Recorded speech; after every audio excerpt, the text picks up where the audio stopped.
والتابعين لهم بإحسان إلى يوم الدين ثم إلى أرواح والدينا ومشايخنا ولأصحاب الحقوق علينا ولجميع المؤمنين والمؤمنات والمسلمين والمسلمات. شيء لله لهم الفاتحة. أعوذ بالله من الشيطان الرجيم. بسم الله الرحمن الرحيم. الحمد لله رب العالمين الرحمن الرحيم مالك يوم الدين. إياك نعبد وإياك نستعين اهدنا الصراط المستقيم صراط الذين أنعمت عليهم غير المغضوب عليهم ولا الضالين.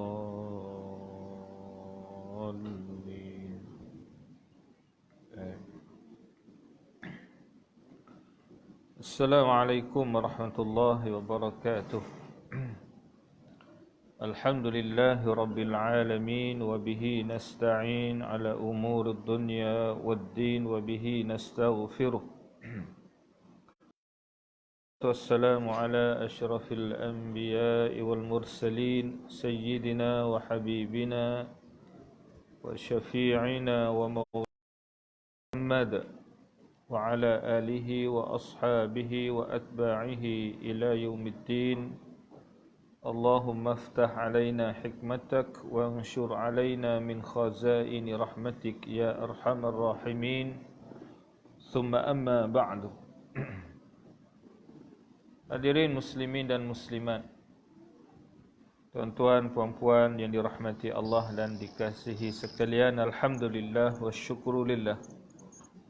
Ya, pertama-tamanya sama-sama kita sentiasa mengucapkan dan memanjatkan puji serta syukur yang semulia-mulianya kehadrat Allah Subhanahu wa taala.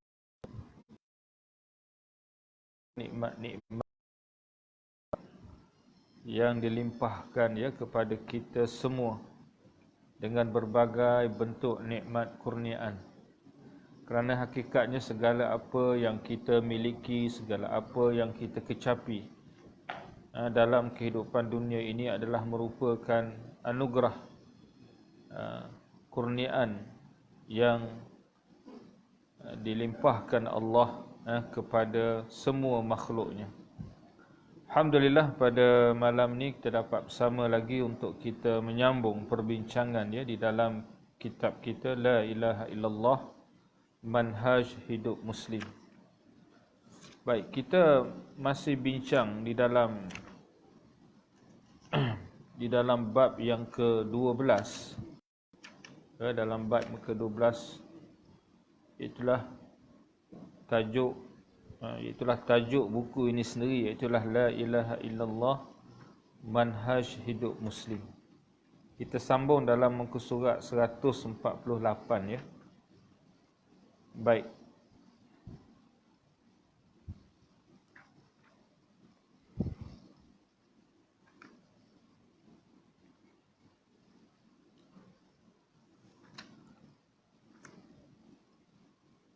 Di dalam perbincangan yang kita realiti ataupun agama untuk realiti, agama yang sesuai dengan semasa, ya, disebut ad-dinul waqi'. Islam ni adalah agama yang sesuai dengan realiti semasa. Baik, saya ambil balik perenggan di atas tu, di mana pengarang dia menyebutkan kepada kita, sesungguhnya perkataan ad-dinul waqi', yakni Islam itu adalah agama yang bertepatan dengan realiti, telah disalahgunakan dan disalahertikan. Memang benarlah bahawa agama itu untuk realiti, tetapi realiti yang bagaimanakah? Ya. Jadi hari ini kalau kita lihat ada juga ya fahaman setengah orang Islam, mereka memandang bahawa agama itu yang perlu mengikut realiti semasa. Dia beza tu ya. Islam adalah agama realiti dengan pandangan yang menyatakan Islam ini merupakan agama yang perlu mengikut realiti. Ya. Maka bila kata Islam yang perlu mengikut realiti, itu yang berlaku iaitulah apabila contohnya bila seruan mengajak ke arah pelaksanaan hukum syariat yang lebih menyeluruh, maka timbullah perkataan daripada orang Islam sendiri. Dia kata hukum Islam ini tidak sesuai dengan realiti yang ada. Jadi bila tidak sesuai, maka hukum Islam itu tidak boleh dilaksanakan ataupun tidak perlu dilaksanakan. Ya, itu yang berlakulah. Ada sebahagian orang Islam yang berfikir begitu, yang berpandangan begitu, realiti. Tapi apakah makna Islam ini adalah ad-dinul waqi'? Islam ini adalah agama yang bertepatan dengan realiti ataupun agama realiti. Ya. Maka diterangkan oleh pengarang kepada kita, yang sebenarnya realiti ataupun keadaan semasa yang boleh diterima itu ialah realiti yang telah ditumbuhkan oleh agama itu sendiri, mengikut panduan dan jalannya yang selaras dengan fitrah manusia yang semula jadi, yang melaksanakan keperluan-keperluan manusia yang sebenarnya. Itu ya. Jadi yang dimaksudkan Islam inilah realiti yang ataupun keadaan yang ditumbuhkan, keadaan yang dilahirkan oleh agama itu sendiri. Realiti itu lahir daripada agama itu sendiri. Jadi dia nak macam tu. Itu yang kita kena faham ya. Bukannya kita kata agama yang mengikut keadaan semasa, tapi yang dimaksudkan dengan ialah suatu keadaan, suatu realiti yang ditumbuhkan oleh Islam itu sendiri. Dan realiti yang ditumbuhkan, yang kita kata yang dizahirkan oleh agama, oleh Islam itu, ianya adalah merupakan suatu perkara yang selaras dengan fitrah manusia itu sendiri. Yang disebut di sini yang melaksanakan keperluan-keperluan manusia yang sebenarnya. Keperluan-keperluan yang telah diputuskan oleh Allah yang menciptakannya. Kerana Allah yang maha mengetahui. Jadi Allah lah yang maha mengetahui tentang apa yang dijadikannya. Inilah Allah Ta'ala dalam surah Al-Mulk ayat 14. A'udzu billahi minasyaitonir rajim. Ala ya'lamu man khalaqa wa huwal latiful khabir. Tidakkah Tuhan yang menjadikan itu tahu, sedangkan ialah yang maha halus, yang maha alamnya. Baik. Jadi tuan-tuan, apa ditumbuhkan oleh Islam yang berupa panduan jalan syariat ini, dia adalah satu perkara yang berkaitan dengan keperluan manusia itu sendiri. Ya. Sebenarnya sebenarnya apa yang Islam atur itu, apa yang Islam bagi panduan itu, dia sebenarnya itulah perkara yang menjadi keperluan kita di dalam kehidupan ini. Kita kena faham begitu tuan-tuan ya. Itulah perkara yang menjadi keperluan kita. Kerana Allah yang menciptakan kita dan menciptakan seluruh alam ini, tentulah Allah lah Tuhan yang maha mengetahui dengan apa yang diperlukan di dalam kehidupan dunia dan juga akhirat. Atau tuan-tuan kita orang yang bercakap macam tadi, dia kata tak sesuai, tak perlu apa semua itu, dia seolah-olah dia merasakan dia lebih tahu daripada Allah. Yalah, dia tak akan mengaku begitu lah. Dia tak akan bercakap begitu, dia tahu salah. Tapi cara dia berfikir, cara Allah, dia merasakan dia lebih tahu daripada Allah Subhanahu wa ta'ala. Habis itu kita ni dengan Allah ni siapa tak? Ilmu kita ni dengan ilmu Allah ni macam mana pula? Wa ma utitum minal ilmi illa qalila. Ya, orang Yahudi ni bila dia merasa dia hebat sebab dia ada kitab Taurat, dia mengaku dia mengetahui, dia banyak ilmu apa? Allah Taala turunkan ayat wa ma utitum minal ilmi illa qalila. Tidaklah kamu diberikan ilmu malaikat sikit sangat ilmu yang Allah Taala bagi pada kamu tu, yang terkandung dalam kitab Taurat itu hanyalah sedikit saja. Itu pun dah berlagak menepuk. Baik. Dan agama itu, dia sebut lagi, dan agama itu tidak menghadapi apa jua realiti untuk menerimanya begitu sahaja dan mencari sandaran daripada hukum-hukumnya sendiri. Dan untuk mencari sandaran dari hukum syarak untuk dijadikan sebagai ungkapan kata yang dipinjam. Jadi, kita perlu faham bahawa Islam ni dasar-dasar hukum, ya, dasar-dasar hukum Islam ni sama ada disebut yang thawabit, yang tetap, yang tidak akan berubah. Hukum yang tidak akan sampai kiamat tidak akan berubah, dan di sana ada ubah menurut keadaan zaman, menurut keadaan masa dan seumpamanya. Jadi Islam ni bila berlaku timbulnya suatu realiti dalam kehidupan manusia ini, disebut Islam tidak menerimanya begitu sahaja.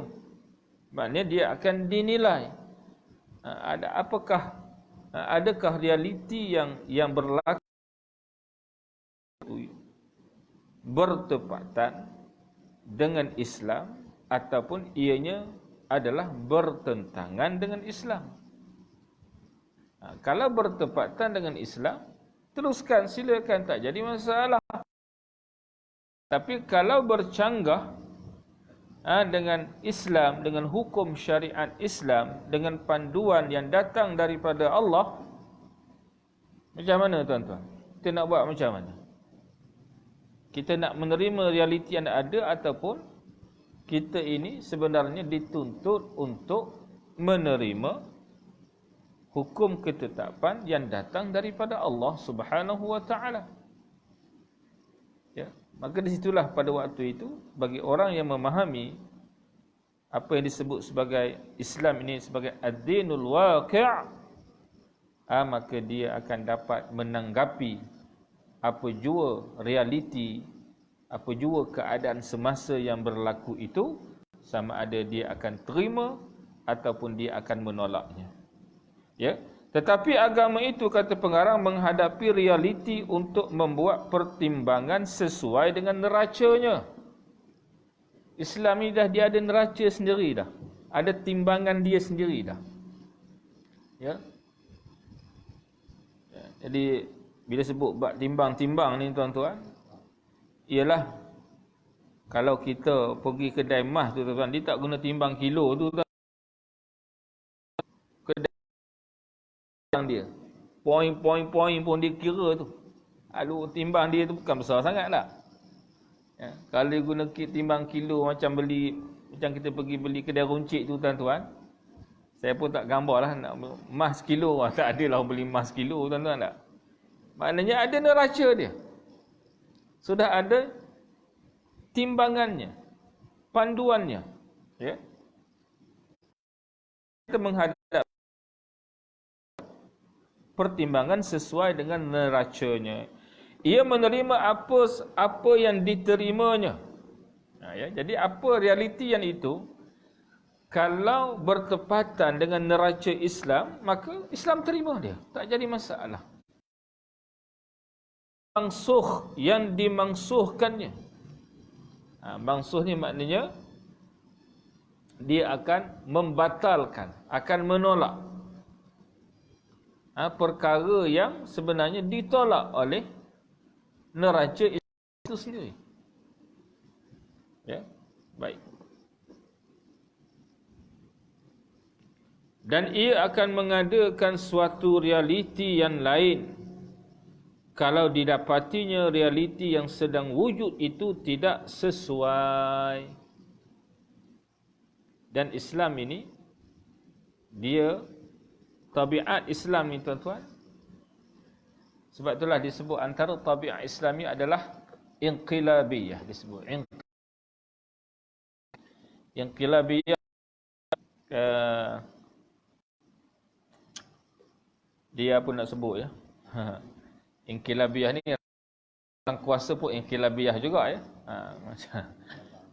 Macam ini kata adalah satu kaum yang diutuskan oleh Allah kepada manusia untuk mengeluarkan manusia daripada menghambakan diri kepada sesama manusia kepada menghambakan diri kepada Allah Subhanahu wa taala. Ni inqilab. Dia tukar daripada tunduk patuh kepada kehendak nafsu manusia kepada kepatuhan yang mutlak kepada Allah Subhanahu wa taala, Tuhan yang menciptakan alam ini. Wa min jawril adyan ila adlil Islam, daripada agama yang menyeleweng, agama yang zalim, ya, agama yang sesat kepada keadilan Islam. Ya, daripada perkara yang menyeleweng kepada agama yang benar, agama yang betul. Wa min dhiqid dunya ila si'ati dunya wal akhirah, daripada kesempitan hidup dunia kepada keluasan dunia dan akhirat. Baik. Jadi dia sebut bahawa dan ia yakni Islam ini akan mengadakan suatu realiti yang lain kalau didapatinya realiti yang sedang wujud itu tidak sesuai.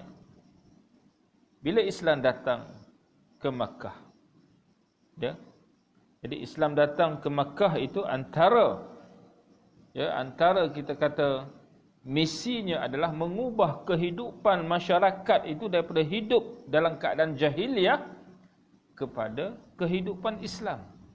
Ubah. Sebab itulah digambarkan bahawa apabila generasi umat Islam yang pertama ini, bila mereka masuk Islam, digambarkan seumpama mereka ni kalau sebelum tu mereka ni memakai pakaian jahiliah, pakai baju tu baju jahiliah namanya, hidup tu hidup jahiliah.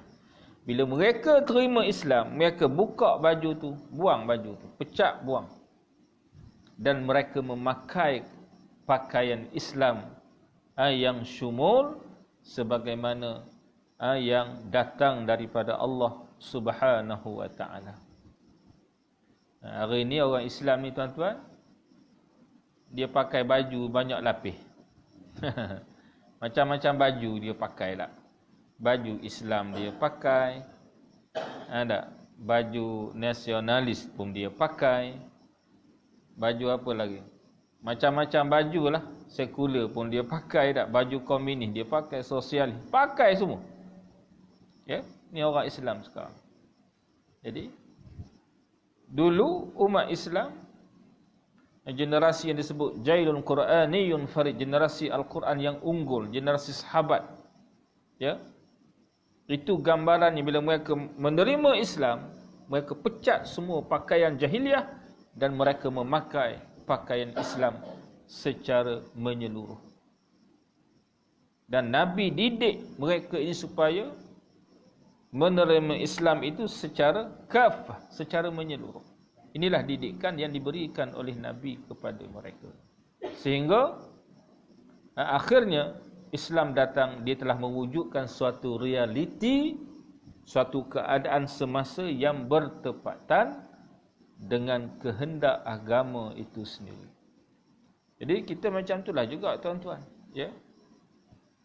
Kita kena memahami begitu. Kalaulah realiti yang ada sekarang ini tidak bertepatan dengan Islam, maka Islam ya akan sepatutnya kita berusaha mewujudkan suatu realiti yang sesuai dengan kehendak agama itu sendiri.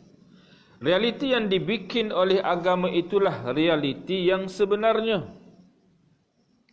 Realiti keadaan yang diwujudkan oleh Islam itulah sebenarnya itulah keadaan yang sebenar-benarnya yang sepatutnya wujud dalam masyarakat ini.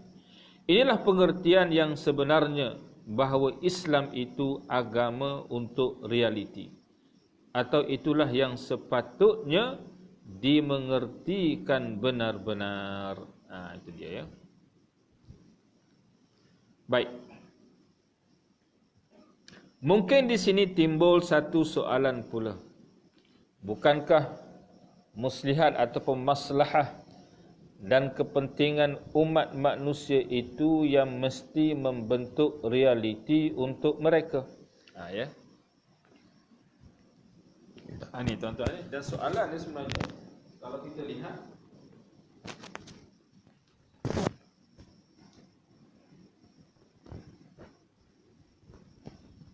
kita lihat sebenarnya inilah juga perkara yang timbul di kalangan orang Islam sendiri. Bila ini soalannya, jadi tidakkah maknanya kita ni nak membentuk suatu realiti berdasarkan maslahah dan kepentingan umat manusia yang ada itu?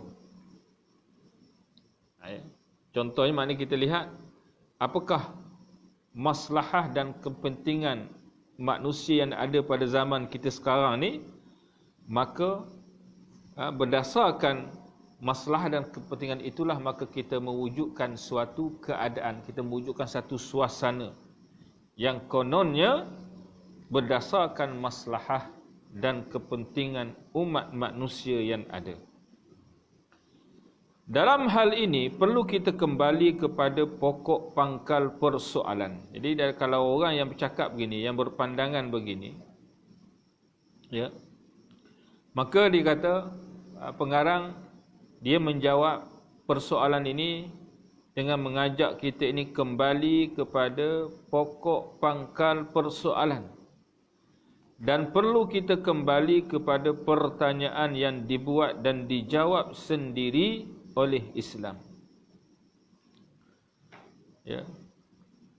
Iaitulah antaranya sebagaimana firman-Allah Ta'ala dalam surah Ali Imran ayat 66, A'udzu billahi minasyaitonir rajim. Wallahu ya'lamu wa antum la ta'lamun. Dan Allah lah yang maha mengetahui sedang kamu tidak mengetahui. Jadi maksud ayat ini, adakah kamu, hai manusia, yang lebih mengerti, yang lebih mengetahui, atau Allah yang lebih mengetahui? Kita tanya diri kita balik tak? Allah Ta'ala tanya ni. Allah Ta'ala menyatakan, Wallahu ya'lamu wa antum la ta'lamun. Dan Allah itulah yang maha mengetahui, sedangkan kamu tidak tahu. Jadi kita tanya kita balik, adakah kita yang lebih mengerti, kita yang lebih tahu, atau Allah yang lebih tahu? Berani jawab, kita lebih tahu. Tak? Kalau kita ni mengaku beriman dan kita kenal Allah, beriman dengan Allah ni maknanya kita tahu antaranya beriman dengan sifat-sifat yang wajib bagi Allah. Antaranya Allah itu maha mengetahui. Tak? Jadi kalau ditanya, kita yang lebih tahu atau Allah yang lebih tahu? Tentulah bagi orang yang beriman akan menyatakan dengan tegas, Allah lah yang maha mengetahui. Jadi kalau kita kata Allah yang maha mengetahui, agak-agak adakah Allah yang lebih tahu tentang maslahah dan kepentingan umat manusia, semasa atau kita yang lebih tahu maslahah dan kepentingan manusia itu sendiri? Tentulah jawapannya sama juga, tuan-tuan. Allah lah yang lebih mengetahui. Ya, jawapannya akan sama. Sebab itulah kita kena tanya balik iman kita. Bukan setakat kita bercakap ni atas kita kata atas dasar reality, atas dasar rasional semata-mata, rasional akal semata-mata tak? Ya, tidak. Tetapi kita juga bertanya kepada iman kita kepada Allah Subhanahu wa taala bagaimana. Sesungguhnya muslihat ataupun maslahah dan kepentingan umat manusia itu sudah pun tercakup di dalam agama dan peraturan Allah, seperti yang diturunkan Allah dan seperti yang disampaikan oleh Rasulullah sallallahu alaihi wasallam. Sekiranya ternampak oleh manusia, ni dia ajak kita ni membetulkan balik kita kata tasawur kita, tuan-tuan ya, pandangan kita, pemahaman kita. Apa disebut? Dia kata sekiranya ternampak oleh manusia pada suatu ketika bahawa maslahah mereka berlainan dengan apa yang disyariatkan oleh Allah. Dia melihat bahawa kalaulah dilaksanakan peraturan Islam, undang-undang Islam, syariat Islam ini, dia tidak akan mencapai ataupun dia tidak akan dapat memelihara kemaslahatan manusia. Ya, dia dapati begitu pada zahir pandangan dia. Apa kata pengarang? Maka jelaslah bahawa manusia itu telah sesat dan tersasul kerana beranggapan seperti itu. Kalau tiba-tiba dia dapati begitulah, macam orang zaman sekarang yang ramai berpandangan begitu, sebenarnya apa? Dia sudah tersesat. Dia sudah tersasul, dah menyeleweng dah tersesat dah. Ya. Sebab apa sahaja yang datang daripada Allah itu sememangnya bertepatan dengan keperluan manusia itu sendiri, adalah bertujuan untuk menjaga kemaslahatan manusia itu sendiri.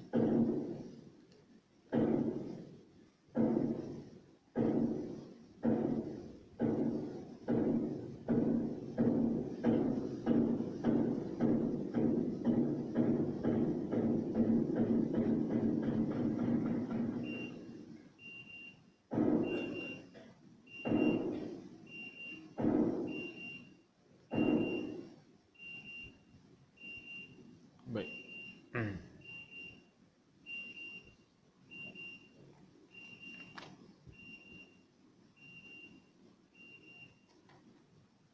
Baik. Jadi tuan-tuan begitu ya. Jadi apa yang pengarang sebut ni untuk kita ni membetulkan balik cara kita ni memahami realiti yang ada ini dengan kita kata dengan hukum ketetapan yang datang daripada Allah Subhanahu wa taala. Ya. Sebab hari ini kalau kita lihat, itulah suasana yang berlaku. Orang Islam sendiri berfikiran seperti yang disebut tadi. Bahawa dia kata apa yang disyariatkan oleh Allah itu tidak memenuhi maslahah mereka, tidak memenuhi maslahah manusia itu sendiri, keperluan manusia itu sendiri. Maka itu adalah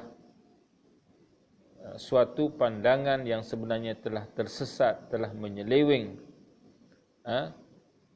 daripada landasan yang benar. Allah Subhanahu wa taala telah berfirman di dalam surah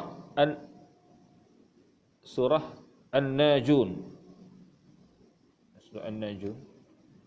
Saya pun tak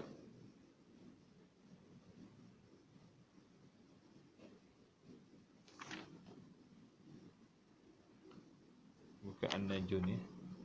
Kena cek balik surah ni. Firman Allah Ta'ala, a'udzu billahi minasyaitonir rajim.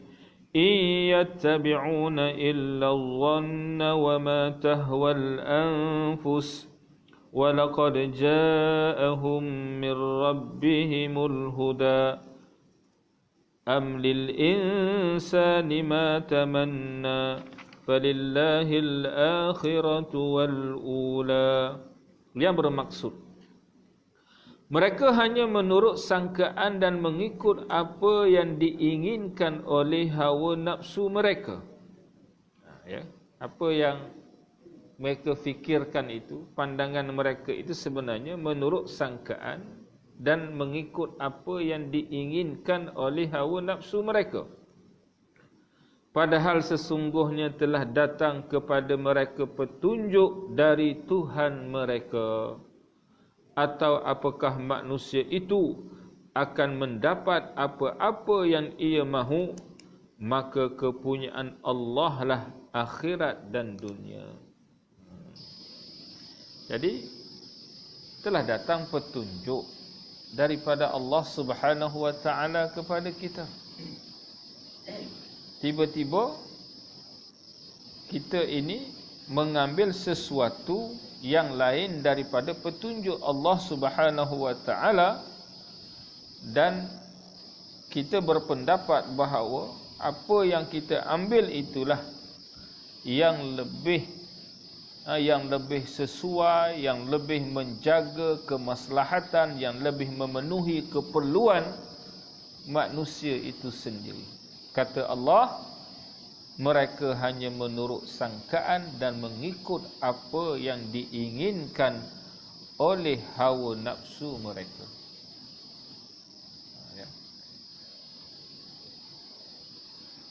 Dan kata pengarang, dan kafirlah ataupun kufurlah sesiapa jua yang mendakwa bahawa muslihatnya ataupun maslahahnya berlawanan dengan apa yang telah disyariatkan oleh Allah Subhanahu wa taala, dan orang seperti itu tidak kekal di dalam Islam walau sesaat pun.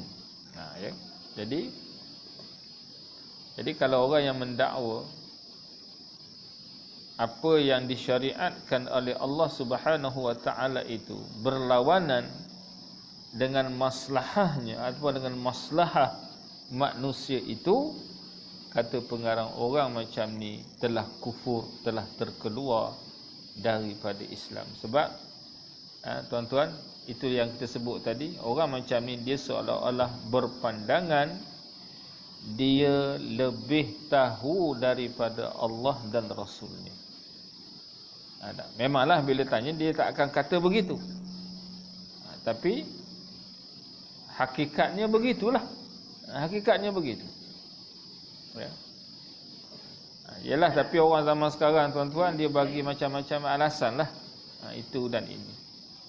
Cuma kita ni dalam perkembangan terkini ni, politik tanah air ni, kita harapkan maknanya pelaksanaan Islam ini akan lebih terbuka lah, kita kata ya, akan lebih besar, maknanya ada peluang yang lebih besar untuk kita kata Islam ini dihayati, Islam ini diamalkan, dan tentulah pelaksanaan itu secara tadarruj, maksudnya secara kita kata secara berperingkat-peringkat lah. Bukan kata menang hari ini, esok terus laksanakan semua sekali, bukanlah bermaksud begitu. Tetapi kita mengharapkan, maknanya peringkat demi peringkat itu adalah kita dapat melihat suatu pelaksanaan yang lebih bersungguh, ada kesungguhan yang lebih daripada pemerintah yang baru ni, sama ada di peringkat negeri atau di peringkat pusat lah tuan-tuan. Kita harap begitulah. Dan kalau kita melihat di dalam beberapa ayat Allah Ta'ala juga, saya tambah sikit ada beberapa ayat, antaranya firman Allah Ta'ala dalam surah An-Nisa ayat 65. Ya, Allah Ta'ala berfirman, a'udzubillahi minasyaitonirrajim, bismillahirrahmanirrahim, fala wa rabbika la yu'minun hatta yuhakkimuka fima shajara bainahum ثم لا يجدوا في أنفسهم حرجا مما قضيت ويسلموا تسليما. Surah An-Nisa ayat 65. Allah yang bermaksud, maka demi Tuhanmu, la yu'minun, mereka pada hakikatnya tidak beriman. Ya, Allah Ta'ala menafikan iman pada golongan manusia ini, hingga mereka menjadikan kamu, wahai Muhammad, sebagai hakim yang memutuskan hukum terhadap perkara yang mereka perselisihkan. Kemudian mereka tidak merasakan di dalam hati mereka suatu keberatan terhadap keputusan yang kamu berikan, dan mereka menerima dengan sepenuhnya. Jadi menjadikan Nabi sebagai hakim itu tentulah Nabi berhukum dengan hukum Allah, bukan Nabi berhukum dengan pandangan Nabi sendiri. Tidak, Nabi akan merujuk kepada hukum ketetapan yang telah ditentukan oleh Allah. Bila Nabi telah menghukum dengan hukum Allah, kata Allah, kemudian mereka tidak merasakan di dalam hati mereka suatu keberatan. Bila dah Nabi putuskan dengan hukum Allah tadi, orang yang mengaku beriman ini, dia hendaklah rasa macam mana? Dia tak ada perasaan berat untuk menerima keputusan yang telah ditentukan tadi. Dan mereka menerima dengan sepenuhnya, terima itu dengan penuh ketundukan, ketaatan kepada Allah dan Rasulnya. Barulah orang itu diiktiraf oleh Allah sebagai orang-orang yang benar-benar beriman. Begitu juga kalau kita merujuk dalam surah Al-Ahzab, ya, ayat 36. Ya, Allah Subhanahu wa taala berfirman, fala wa ma kana lil mu'minin wala mu'minah idza qadallahu wa rasuluhu amra an yakuna lahumul khiyaratu min amrihim wa man ya'sillaha wa rasulahu faqad dhalla dhalalan ba'ida. Yang bermaksud, dan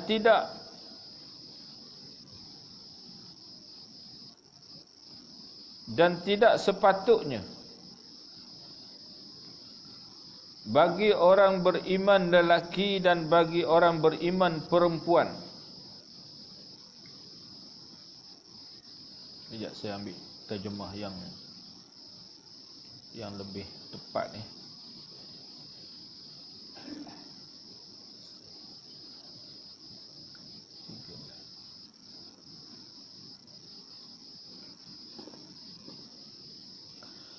Dan tidaklah harus bagi orang-orang yang beriman lelaki dan beriman perempuan.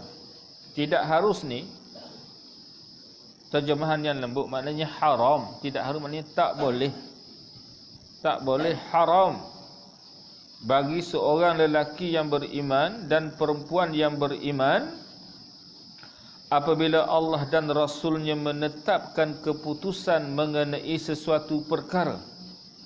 Allah dah tentukan dah, ni hukum Allah dalam perkara ni, dalam masalah ni, dalam hukum ni dah ditentukan oleh Allah dan Rasulnya. Tidaklah harus mereka mempunyai hak memilih ketetapan sendiri mengenai urusan mereka. An yakuna lahumul khiyaratu min amri, tak harus mereka ni pilih hukum sendiri, buat ketetapan sendiri dalam perkara yang sudah ada hukum ketetapan daripada Allah dan Rasulnya. Lalu Allah Ta'ala menyatakan, wa man ya'sillaha wa rasulahu faqad dhalla dhalalan ba'ida. Bukan ba'ida, waqad dhalla dhalalan mubina. Dan sesiapa yang tidak taat, yang ya'sillah, yang derhaka, yang tidak taat kepada hukum Allah dan Rasulnya, maka sesungguhnya dia telah sesat dengan kesesatan yang jelas nyata. Tu Allah Ta'ala sebut pada kita tak. Ini kita bercakap berdasarkan iman kita kepada Allah, iman kita kepada Al-Quran, tuan-tuan. Ini yang ditegaskan oleh Allah di dalam Al-Quran, yang telah ditunjukkan contohnya oleh junjungan Nabi kita Muhammad sallallahu alaihi wasallam. Jadi tuan-tuan, apa yang kita bincang pada malam ni berkaitan dengan apa yang disebut sebagai Islam adalah dinul waqi', agama realiti.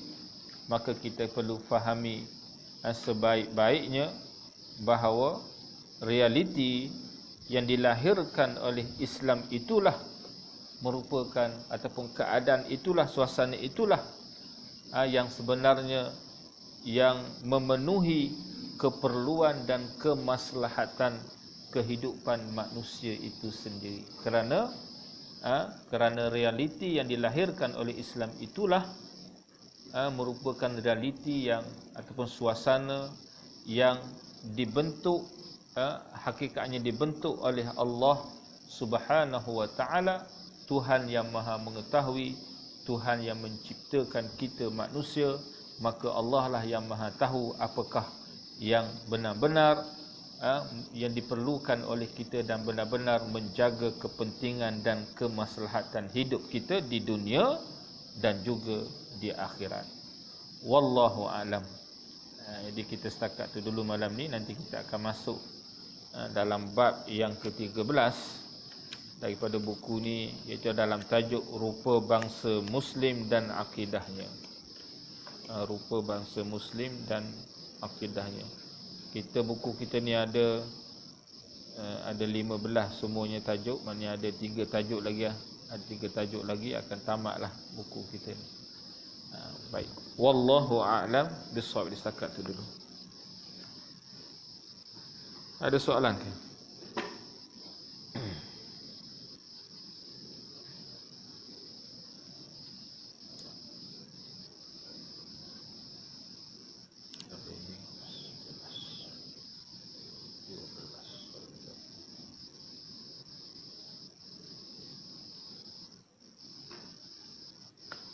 Baik, kalau tak ada soalan, jadi kita setakat dulu. Cuma sebelum tu kita tutup dengan sama-sama kita membacakan tahlil ringkas kepada nama-nama yang akan saya sebut selepas ni, insya-Allah.